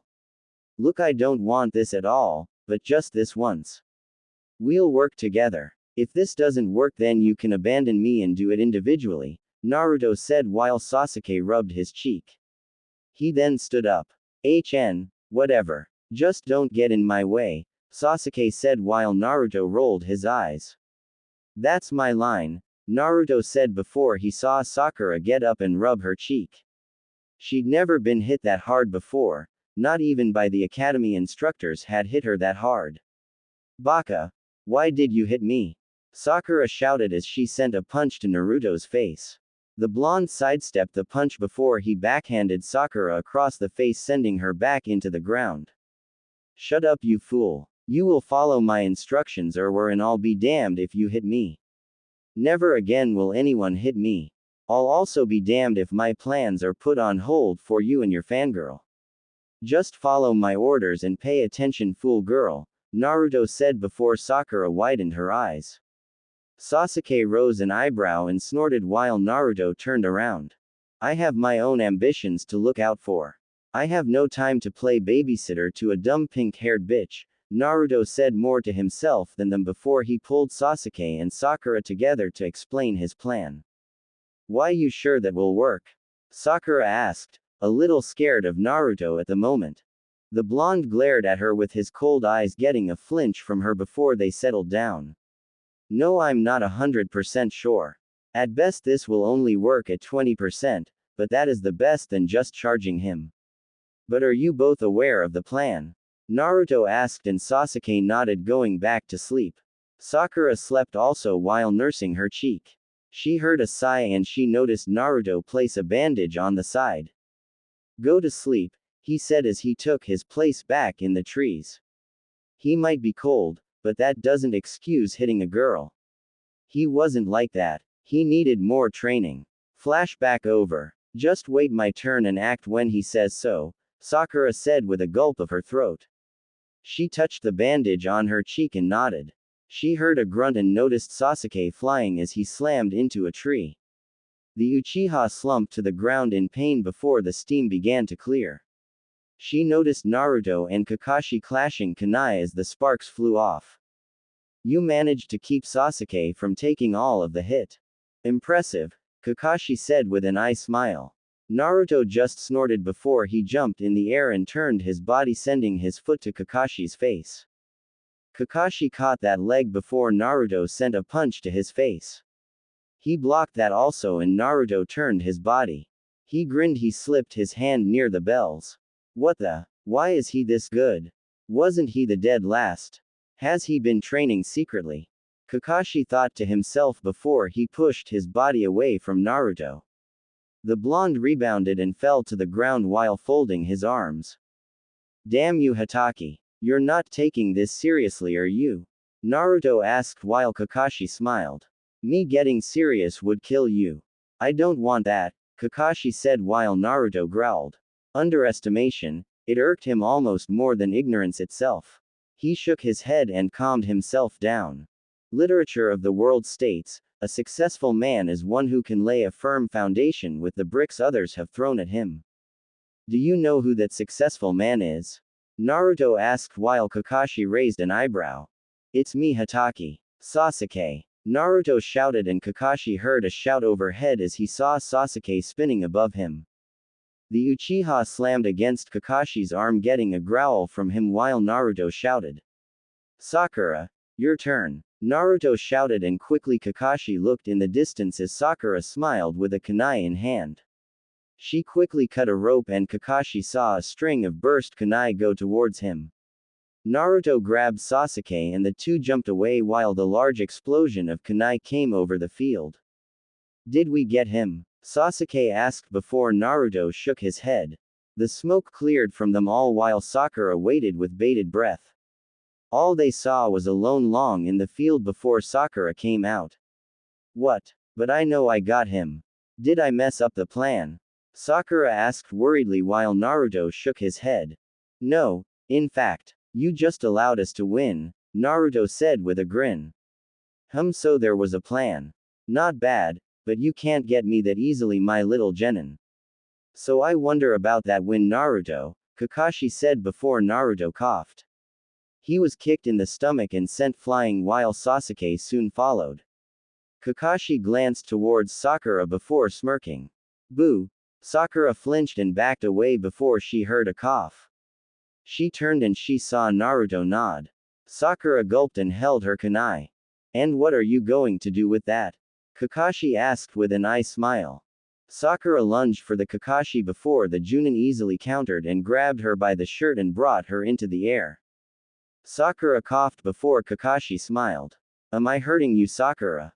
Sorry about that, Kakashi said, rubbing his head sheepishly. He then heard a large whistle through the air and he noticed Sakura throw an array of kunai and shuriken at Kakashi's body. He widened his eye before he felt his hands grabbed.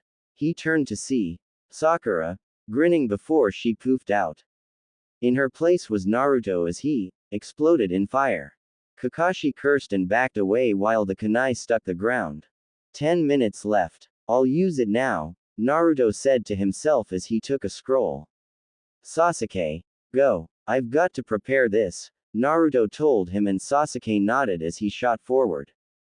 Kaden.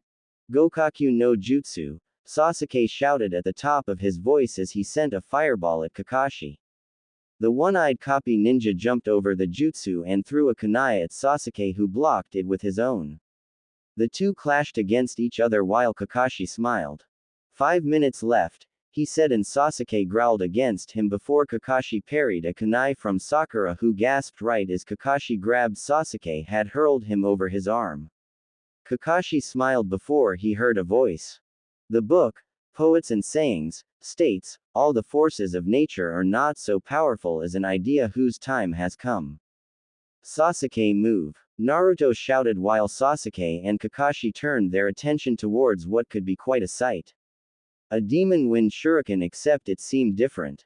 The blade were curved into spirals, the metal was pure black, seals ran across the length of the 4 parts to the shuriken. The kanji for fire, water, lightning, and wind were on each individual blade before Naruto threw the shuriken. Sasuke jumped away and Kakashi quickly jumped out of the way. A shuriken is useless if it doesn't hit, Kakashi said before he saw Naruto's cold eyes. But in combination with those eyes was his very solid grin. My ambition does not end here, Hatake. You're only a stepping stone, Naruto said before he held up a hand sign. Fuma Shuriken. Yon Sensoha, Demon Wind Shuriken. 4 elemental blades, Naruto shouted, and Kakashi turned around and he noticed the Fuma Shuriken light up from the kanji. Instantly fire, water, wind and lightning sprayed from the shuriken and merged together as it converged on Kakashi. The Junin widened his eyes before the shuriken slammed into his body and sent him crashing into the ground with a heavy crash. The ground split down while Naruto, Sasuke and Sakura huffed. That shuriken, how in the hell does Naruto have something like that? Sasuke thought to himself while Sakura just seemed in awe. Immediately an alarm clock went off while Naruto felt the sharp end of a piece of kunai to his neck. Sasuke and Sakura widened their eyes while seeing Kakashi's form. The blonde just snorted and turned his head. You're like a Hatake. You never know when to take a beating, Naruto said while Kakashi smirked. Impressive teamwork. I was honestly surprised, but out little fun is over. Good work, that was the purpose to this exercise. Useful teamwork. You all worked well together. Not many people are willing to put aside their differences and fight together, Kakashi said with an eye smile. Sasuke and Sakura looked sheepish as it mostly took Naruto threatening them, but they didn't say that. Still, you couldn't get the bells in time. Sorry, but time for punishment, Kakashi said while Naruto snickered. Don't be a fool, Hatake. Do you really think that I would face you without a backup plan? Naruto asked and everyone seemed confused as Naruto patted his legs. Immediately Rinko, Tuka and Fu popped out of the trees and ran to Naruto before Fu placed 2 bells into his hands. Like these? Naruto asked at the shining bells. Kakashi widened his eyes before he looked down to his waist and he noticed the bells were indeed gone. I've been training with Rinko, Tuka, and Fu. You thought you just had to worry about myself, Haruno and Sasuke, but you also had to worry about my kits. That's why when we were trapped in that steam I had Tuka take them since her body camouflages with the steam. You just let you guard down, Naruto said before he handed the bells to Sasuke and Sakura. You take them. I don't care for this. If I have to go back to the academy then so be it. I won't have to put up with any troublesome shit for a while, Naruto said with a shrug. In truth, he had other projects that he had to get done. Naruto picked up his kits and walked to the crater. He took the steaming shuriken from the earth and sealed it. Actually, Naruto, I have to say, you all passed. With flying colors. The bell test was supposed to be a distraction. A reason that you wouldn't work together, but you chose the team over the consequences. In the shinobi world, those who disobey the rules are trash, but those who abandon their friends are worse than trash. You 3 know that firsthand. Good work. Team 7 has its first mission tomorrow, Kakashi said while Sasuke smirked. Sakura cheered and Naruto snorted. HMPH, a foolish way of thinking, but it works for this moment. I don't really care, Naruto thought to himself before he just left the field to go home and work. Hokage Mansion, 4 hours later. Sarutobi stood in front of the many Jonin sensei in front of him while his fingers intertwined together. He let out a puff of smoke from his pipe and cleared his throat. How did they do? Hiruzen asked. The Jonin sensei of squads 1 to 4 failed from their students while squads 5 and 6 showed potential and passed, but barely. Hiruzen turned to Asuma and he sighed. Team 10 worked out. They have a few teamwork issues, but they are fine, Asuma said with a smirk and Hiruzen turned to Kurenai who was next. Team 8 was successful. They have the abilities to go far. Especially Hinata Hyuga, but I will be working on her with her confidence issues, Kurenai said as she stepped back. Hiruzen turned to Kakashi hopefully. This was the Jonin who had never passed a genin cell in his time of being a sensei. Hiruzen prayed for Naruto before Kakashi spoke. Team 7 was very successful. There are some areas in their teamwork that need work, but Naruto, Sasuke and Sakura were thoroughly able to give me a run for my money without my using jutsu. Mostly Naruto though, Kakashi stated, but he kept the last part to himself. No one needed to know that. Hiruzen sighed and smiled grandly. I see. Very well. You are all dismissed, Sarutobi said and all the Jonin quickly left the room. Sarutobi smiled and turned his head to the picture of the Yondaime on the wall. Minato, you've got to be proud, right? Hiruzen asked before he noticed the picture give a big grin. Must have been the sun or something. With Anko and Kurenai, Kurenai tapped the edge of her seat while Anko happily munched on her favorite treat, dango. One of the tastiest treats to ever come across the elemental nations. They were Anko's fancy and she could never get enough of them, but the 2 ladies had been talking about what Kurenai had told Anko just a few minutes ago. Really? Those gaki made it? Well, good for 'em, I say. Now they'll get a taste of the true hell of the world. Won't be all ponies and rainbows now, Anko said with a grin. When is it ever like that, Anko? Kurenai asked, and Anko snorted. You know what I mean, Nai-chan. All those wet behind the ears genin are just waiting to get a taste of what the real world has to offer. Betcha I'll be picking out the cream of the crop in the Chunin exams. If no one has a partner by then they are, Anko said with a grin. Kurenai looked down at her seal. The way to get partnered was to share something. It had to be something meaningful. It had to be a kiss. It couldn't happen any other way. Apparently during the kiss, chakra flows through the kiss from the two individuals and mixed. It then replaces what the person lost and they gain an ability that the other has without losing it. If Kurenai, herself, and Anko paired, then it would be Kurenai getting Anko's flexibility while Anko got Kurenai's knowledge of genjutsu. Naturally Anko wouldn't lose her flexibility and Kurenai wouldn't lose her knowledge of genjutsu. It was just about what the other person could add to their skills. So, what about Kakashi's team? How'd they do? Anko asked while Kurenai just shrugged. Well, apparently they were able to show the best teamwork of the genin. Kakashi said that they actually gave him a run for his money, though I think he was exaggerating if only a little bit, Kurenai said, and she saw Anko's grin get just a little bit bigger. So the Gaki did it, huh? Well, I guess not all of them are punk amateurs, Anko said, getting Kurenai to raise an eyebrow.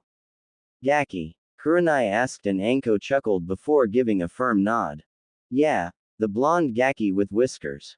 Naruto Uzumaki. I went to his house the other day, Anko said like it wasn't a big deal. Which it really wasn't, but for Kurenai it kind of was. She leaned against the table and raised her eyebrow again while a small grin came across her face. And what were you doing at his house, Anko? Kurenai asked, making Anko shrug. Nothing really. We just talked. Nothing major. He's a cool kid. Lives by himself in a house fit for a couple. It was so clean. He was also hospitable. All I need to do is work on that attitude and he'll be right as rain, Anko said, getting Kurenai to drop her head. Really? Where does he live? Come to think of it, I've never seen him around. Going to his house, Kurenai mentioned, and Anko snickered. Oh, Nai-chan, you just don't know. The kid's got to be the ballsiest kid I've ever met. He lives in the forest of death. My training ground. I couldn't believe it, but that's it, Anko said while Kurenai widened her eyes. What? But he's just a genin. Does Hokage-sama know about this? Kurenai asked, and Anko nodded. Apparently Naruto and Hokage-sama talked it over and the old man relented. So I went over there. He's cool, Anko said while Kurenai sighed. She'd definitely have to have a talk with the Sandaime about children and their living arranges. A child living in the forest of death. It was downright insane. Oh, there is the Gaki now. Oi Gaki! Anko shouted, much to the embarrassment of Kurenai at people staring from the store while Naruto walked through the streets. Anko's smile immediately faded while she had Kurenai saw the scowls on people's faces at the blonde genin. They just sneered, but didn't say anything. Naruto just turned his head from his book and snorted. This again? Well, whatever, Naruto thought as he just gave a slight wave. He was ready to walk away before Anko grabbed him and pulled him inside. This is Nai-chan, my best friend, Anko said while Kurenai waved. Naruto bowed to her while Anko sat him down. Naruto sighed while Kurenai apologized. Her eyes then trailed to the book Naruto was reading and her eyebrow twitched while she got a pink tint blush across her face. Congratulations on your success, Gaki. How about a celebration on me? Anko asked, and Naruto just closed his eyes. It was nothing. Thank you for your word, Anko-san, but I seem to be an inconvenience. Also, I have business to do, Naruto said, standing up before Anko placed him back down. Ah, don't mind those assholes. They're too old to care anyway. And what business does a genin have? Anko asked while Naruto just continued to read his book, flipping a page of his book much to Kurenai's irritation. Business of selling things. My projects, that's all. Well, it seems I'm not welcome here, so I'll be leaving. Nice to meet you, Kurenai-san, Naruto said, getting up before he felt Kurenai's cold stare on him. It sort of made him pause while he let down his book. He glared back and spoke. Something you want say to me? Naruto asked, and Kurenai just looked at him a little longer, then cleared her throat. Anko just grinned and told people to back up, which they did. Anko took a seat with some dango and some tea while watching the scene. She'd love to help Naruto, but if there was anyone that might make him stop reading Ika, then it might be Kurenai. Are you a pervert? Kurenai asked while Naruto snorted. Not likely. Was that it? A look into my preferences? Naruto asked, and Kurenai composed herself. She flipped some of her hair, and even the demon haters didn't want Naruto to leave just yet before they saw the conclusion to this. It was wide known of Kurenai and her major dislike, borderline hate, of perverts. Seeing a young boy reading Ika would just set her off. If you're not a pervert, then what is that smut that you're reading? Kurenai asked, glaring coldly while Naruto glared back. He stayed silent for a minute, and the audience could hear the small drips of water hitting the sink. They muttered to each other until Naruto spoke suddenly. What you call smut, I call literature. In the end, it's just a book. Nothing more, nothing less, Naruto returned, and Kurenai nodded her head. So a book is literature if it's demeaning to women? Kurenai asked, and Naruto snorted. And where is it demeaning to women? He returned quickly. That sort of caught Kurenai off guard, but she quickly composed herself. Women are not things to be glared at. That book is a prime example. It's demeaning to women. Is literature demeaning? Kurenai asked, and Naruto let his mind ponder that. He sat back down at the table but made no effort to show Kurenai that he was going to close the book at all. You say that it is demeaning and yet you haven't read it. I agree with you that women are not things. They are people just like men, Naruto accepted, and Kurenai agreed. And just like men, they are entitled to the pleasures that the world has to offer. Be it anything else. A single book like this, Ika, if it's demeaning to women, then it's also demeaning to men. Example is you think that any man who reads this is bound to be a pervert, a wolf, or an ignorant fool who can only think about the female body as meat. Well, there aren't men like that. Everyone has a preference of literature. Did you know? The amount of couples who read this book is just as much as the single people. I did some research during my downtime. Now then, I don't see you as a fool, Kurenai-san, but I see you as ignorant, and I hate ignorance, Naruto said, and Kurenai couldn't believe the audacity of a mere genin. Anko grinned from ear to ear while Naruto continued.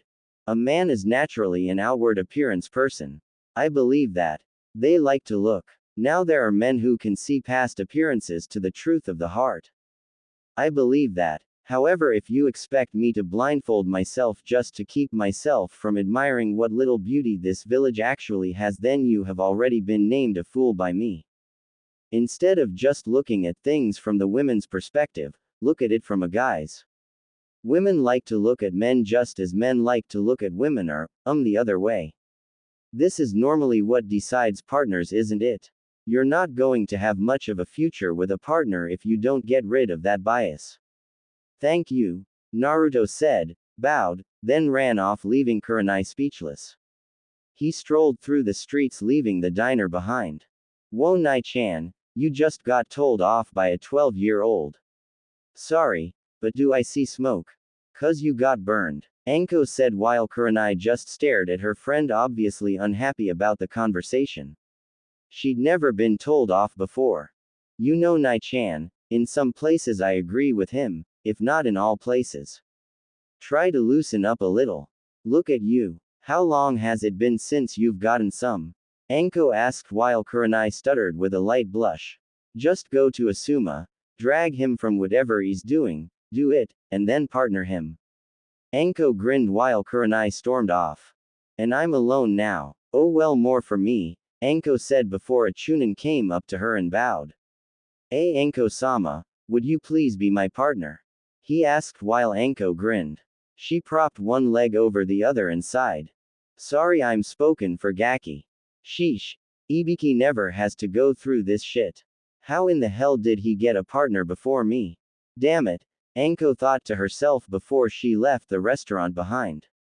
With Naruto having left the diner scene behind and forgotten, Naruto made his way towards a large weapons shop.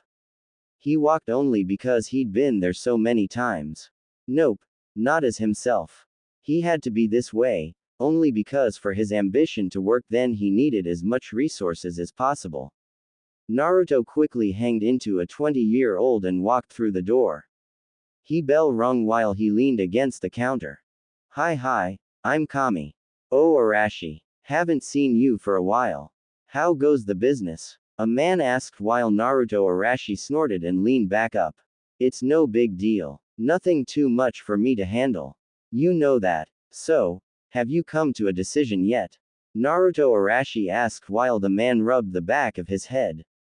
He blushed and shook his head. Oh, you mean about Exodus metals? Nah, not yet, but I'm getting to it as fast as I can.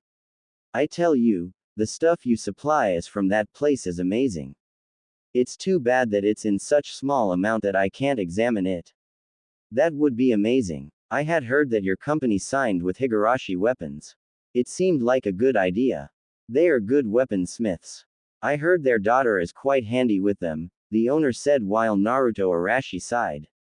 Yeah, I met her. Nice girl. A little too wound up about some guy named Neji, but other than that I guess they were nice. Well, if you haven't decided yet then it won't be much of a problem, Naruto Arashi said while the owner nodded his head. By the way, how do you feel about? No, never mind. Forget it, Naruto Arashi said before he walked out of the door. The owner breathed a sigh of relief and leaned against the door. Oh, Arashi-sama is going to be so angry when he learns about what Gato Shipping is doing, the owner thought before he gave a gulp. He had seen what happened to those who had gone against Arashi. Not pretty at all. Naruto dispelled his henge from the shop and walked through the crowds. One hand in his pocket and the other on his book. Rinko, Tuka and Fu popped from their hiding places and Naruto massaged their scalps. They purred and somehow whimpered at the same time while Naruto just smiled. Don't worry. It'll work out just fine. I won't stop for anything. Nor will I back down. Alright Gato, you want a fight then you've got one, Naruto said to himself as he walked off. Well, he would have to get one later. Right now, he had a mission tomorrow. If it was a D-ranked mission, oh something was going to die. Patience be damned.